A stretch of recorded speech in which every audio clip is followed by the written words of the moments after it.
ಸರ್ವಧರ್ಮ ಧ್ಯಾನ ಮಂದಿರ 24 ಅಡಿ ಗಾಯತ್ರಿ ಅಮ್ಮನವರ ಬಂದು ಕೂತ್ಕೊಂಡ ತಕ್ಷಣ ಹಿಂದೆ ಸರಸ್ವತಿ ಅವರು, ಮಹಾಲಕ್ಷ್ಮಿ ಅವರು, ದುರ್ಗಾ ಪರಮೇಶ್ವರಿ ಅವರು ಮೂರರ ದೇವತೆಗಳನ್ನು ಬಂದು ಅದರ ಜೊತೆ ನಮಗೆ ಈ ಪ್ಲೇಸ್ ಗುರುಮಠನೇ ಒಂದು ಪುಣ್ಯಕ್ಷೇತ್ರ ಆಗುತ್ತೆ ಅಂತ ನಮಗೆ ನಂಬಿಕೆ. ಗುಡಿಬಂಡೆಯ ಶ್ರೀ ಗಾಯತ್ರಿ ಜ್ಞಾನ ಯಜ್ಞ ಮಂಟಪದಲ್ಲಿ ಇಂದು 2026ರ ಹೊಸ ವರ್ಷದ ಸ್ವಾಗತದ ಸಲುವಾಗಿ ಶ್ರೀ ಗಾಯತ್ರಿ ಮಾತಾ ಸೇವಾ ಟ್ರಸ್ಟ್ ವತಿಯಿಂದ ವಿಶೇಷ ಗಣೇಶ ಹೋಮ ಹಾಗೂ ವಾಸ್ತು ಹೋಮ, ನವಗ್ರಹ ಹೋಮ, ಗಾಯತ್ರಿ ಹೋಮ ಹಾಗೂ ಮಧ್ಯ ಧನ್ವಂತರಿ ಹೋಮವನ್ನು ಆಯೋಜಿಸಲಾಗಿತ್ತು. ವೇದಮೂರ್ತಿ ಬ್ರಹ್ಮಶ್ರೀ ಸನ ನಾಗೇಂದ್ರ ಶ್ರೀ ಗಾಯತ್ರಿ ಮಾತಾ ಸೇವಾ ಟ್ರಸ್ಟ್ ಅಧ್ಯಕ್ಷ ಡಾಕ್ಟರ್ ಗಿರೀಶ್ ರಾವ್ ಈ ಕಾರ್ಯಕ್ರಮದ ನೇತೃತ್ವ ವಹಿಸಿದ್ರು. ಈ ಕಾರ್ಯಕ್ರಮದಲ್ಲಿ ಭಾಗಿಯಾಗಿದ್ದ ಪ್ರಖ್ಯಾತ ಕನ್ನಡ ಚಲನಚಿತ್ರ ನಟ ಪ್ರಣಯರಾಜ್ ಶ್ರೀನಾಥ್ ಅವರು ಮಾತನಾಡಿ, ಇದೊಂದು ಸೊಗಸಾದ ಕಾರ್ಯಕ್ರಮ. ಲೋಕ ಕಲ್ಯಾಣಕ್ಕಾಗಿ ಆಯೋಜಿಸಿರುವ ಈ ಹೋಮಗಳಿಂದ ಜನತೆ, ರಾಜ್ಯ, ದೇಶ ಸುಭಿಕ್ಷವಾಗಿರಲಿ ಎಂದು ಹಾರೈಸುತ್ತೇನೆ. ಮುಂದೆ ಇಂತಹ ಕಾರ್ಯಕ್ರಮಗಳು ಹೆಚ್ಚು ಹೆಚ್ಚು ನಡೆಯುವಂತಾಗಲಿ ಎಂದು ಹೇಳಿದ್ದಾರೆ. ಈ ಕಾರ್ಯಕ್ರಮದಲ್ಲಿ ಬೆಂಗಳೂರು ಸೇರಿದಂತೆ ರಾಜ್ಯದ ವಿವಿಧ ಕಡೆಯಿಂದ ಪ್ರಖ್ಯಾತ ವೈದ್ಯರುಗಳು, ಶ್ರೀ ಗಾಯತ್ರಿ ಮಾತಾ ಸೇವಾ ಟ್ರಸ್ಟ್ನ ಪದಾಧಿಕಾರಿಗಳು ಸೇರಿದಂತೆ ವಿವಿಧ ಕ್ಷೇತ್ರದ ಮುಖ್ಯಸ್ಥರು ಭಾಗಿಯಾಗಿದ್ದರು. ವರದಿ ಸತೀಶ್ ಬಾಬು, ಎ ನಂದಿ ಟಿವಿ, ಗುಡಿಬಂಡೆ.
ಚಲನಚಿತ್ರರಂಗ ಕಂಡಿರತಕ್ಕಂತಹ ಅಪರೂಪದ ಮೇರು ದಿಗ್ಗಜ ನಟರಲ್ಲಿ ಮೊದಲಿಗರು ಅಂತಂದರೆ ನಮ್ಮ ಆತ್ಮೀಯರಾಗಿರ್ತಕ್ಕಂಥ ಶ್ರೀನಾಥ್ ಸರ್ ಅವರು, ಪ್ರಣಯರಾಜ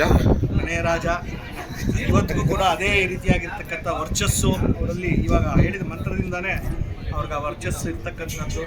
ಅವರು ನಮಗೆಲ್ಲರೂ ಕೂಡ ಹೆಮ್ಮೆ, ನಮ್ಮ ಇಡೀ ಸಮುದಾಯದ ಹೆಮ್ಮೆ, ಇಡೀ ಜಗತ್ತಿನ ಹೆಮ್ಮೆ ಅಂತ ಅವರು ಎಲ್ಲ ಧಾರ್ಮಿಕ ಕಾರ್ಯಕ್ರಮ ಇವತ್ತು ವಿಶೇಷವಾಗಿ ನಮ್ಮ ಈ ಗುಡಿಬಂಡೆಗೆ ಆಗಮಿಸಿ ಇಲ್ಲಿರ್ತಕ್ಕಂಥ ಸರ್ವಧರ್ಮ ಸಮನ್ವಯವಾಗಿರ್ತಕ್ಕಂತಹ ಈ ಒಂದು ಗಾಯತ್ರಿ ಯಾಗಶಾಲೆ ಏನಿದೆ ಮತ್ತು ವೇದಮಾತಾ ಒಂದು ವೇದ ವಿಜ್ಞಾನ ಪಾಠಶಾಲೆ ಏನಿದೆ ಮತ್ತು ನಾವಿಲ್ಲಿ ಹಮ್ಮಿಕೊಂಡಿರ್ತಕ್ಕಂಥ ಸಾಮಾಜಿಕ ಧಾರ್ಮಿಕ ಕಾರ್ಯಕ್ರಮಗಳಲ್ಲಿ ಅವರು ವಿಶೇಷವಾಗಿ ಪಾಲ್ಗೊಂಡು ಇವತ್ತಿನ ಒಂದು ಸಮಾಜಕ್ಕೆ ಒಂದು ಪ್ರೇರಣಾ ಶಕ್ತಿಯಾಗಿ ಅವರು ನಿಂತಿದ್ದಾರೆ.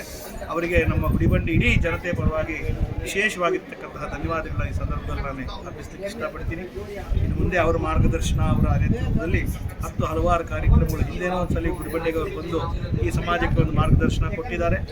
ಮುಂದೇನೂ ಕೂಡ ಅವ್ರ ಜೊತೆ ನಿಂತು ಈ ಸಾಮಾಜಿಕ ಕೈಂಕರ್ಯಗಳಲ್ಲಿ ಪಾಲ್ಗೊಳ್ತಾರೆ. ಅವರು ಬಂದಿದ್ದಕ್ಕೆ ನಾವು ವಿಶೇಷವಾಗಿ ಅವರ ಅಭಿನಂದನೆಗಳನ್ನು ನಾವು ತಿಳಿಸ್ತಾ ಇದ್ದೀವಿ.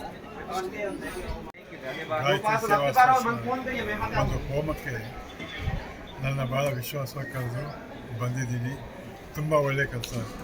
ಇಲ್ಲಿ ಬಂದಮೇಲೆ ನೋಡಿದಾಗ ಗೊತ್ತಾಗತ್ತೆ, ಒಂದು ಅಪರೂಪದ ಅವಕಾಶ ನನಗೆ ಸಿಕ್ತು ಅಂತ. ಈ ಗಾಯತ್ರಿ ಹೋಮ ಮಾಡಿದ್ದು ಬರೀ ಸ್ವಾರ್ಥಕ್ಕೆ ಅಷ್ಟೇ ಅಲ್ಲ, ಇಡೀ ಜಗತ್ತಿಗೆ ಒಳ್ಳೆಯದಾಗಬೇಕು ಅನ್ನೋ ದೃಷ್ಟಿಯಲ್ಲಿ ಅವರು ಹೋಮ ಮಾಡ್ತಾ ಇದ್ದಾರೆ. ಈ ಹೋಮದಲ್ಲಿ ಭಾಗವಹಿಸೋಕ್ಕೆ ಅವಕಾಶ ನನಗೂ ಕೊಟ್ಟಿದ್ದಾರೆ. ತುಂಬ ಸಂತೋಷ ಆಯಿತು.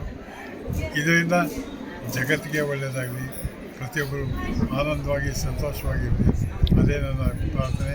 ಗಾಯತ್ರಿ ದೇವಿ ಬಗ್ಗೆ ಓಂ ಭೂರ್ಭುವಃ ಸ್ವಃ ತತ್ಸವಿತುರ್ವರೆಣ್ಯಂ ಭರ್ಗೋ ದೇವಸ್ಯ ಧೀಮಹಿ ಧಿಯೋ ನ ಪ್ರಚೋದಯಾತ್.